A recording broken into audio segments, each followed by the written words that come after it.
ফের দলীয় সভায় বক্তব্য রাখতে গিয়ে বিরোধী বিজেপি, সিপিআইএম ও কংগ্রেসকে একযোগে হুঁশিয়ারি দিলেন মালদা জেলা তৃণমূল সভাপতি আব্দুর রহিম বক্সী। তিনি বিরোধীদের হুঁশিয়ারি দিতে গিয়ে ফের বিতর্কিত বক্তব্য রাখলেন দলীয় সভা মঞ্চে। বিজেপির মাথা গুড়িয়ে পিষে দেওয়া সহ সিপিআইএম কংগ্রেসের হাত কেটে নেওয়ার মতো বিতর্কিত বক্তব্য রাখলেন দলীয় কর্মীদের উদ্দেশ্যে। বুধবার এমনই বিস্ফোরক বক্তব্য রাখেন কালিয়াচক নজরুল ভবনে আয়োজিত কালিয়াচক 1 নম্বর ব্লক তৃণমূলের বর্ধিত সভায়। আমরা বলি বন্ধু, আরো বেশি শক্তিশালী হন।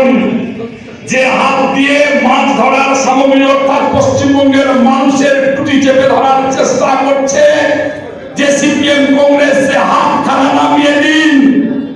আর যে মাথার মধ্য দিয়ে পশ্চিমবঙ্গের অশান্ত করার বুদ্ধি বের হচ্ছে, সেই মাথাটাকে ভেঙে চুরমার করে পিষে দিন।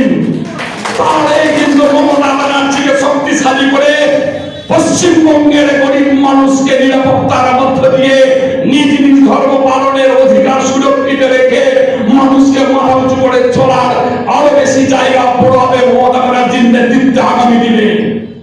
পশ্চিমবঙ্গ বিজ্ঞান মঞ্চের হবিবপুর বিজ্ঞান কেন্দ্রে 14th ত্রিবার্ষিক সম্মেলন হয়ে গেল বৃহস্পতিবার। এদিন এই সম্মেলন অনুষ্ঠিত হয় আইহো পাঠ ভবনে। উপস্থিত ছিলেন পশ্চিমবঙ্গ বিজ্ঞান মঞ্চ মালদা শাখার সহ সম্পাদক সুতীর্থ নন্দী, হবিবপুর বিজ্ঞান কেন্দ্রের সম্পাদক রামচন্দ্র সরকার, সভাপতি বীরেন্দ্রনাথ সাহা সহ অন্যান্যরা।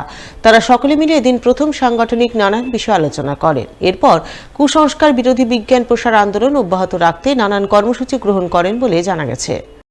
পশ্চিমবঙ্গের বিজ্ঞান মঞ্চে আয়োজিত হবিবপুর বিজ্ঞান কেন্দ্রের পরিচালনায় এই মালদা শহরে প্রতি 3 বছর অন্তর একটা সম্মেলন হয়। সেই আজকে আমরা সেই সম্মেলনে সবাই মিলে সমবেত হয়েছি হবিবপুর বিজ্ঞান কেন্দ্রের পক্ষ থেকে। আমাদের মূল কাজ হচ্ছে বিজ্ঞান মনস্কতা করে তোলা সমস্ত স্তরের মানুষকে এবং কুসংস্কারমূলক কাজগুলো দূর করার আমাদের লক্ষ্য আর কি।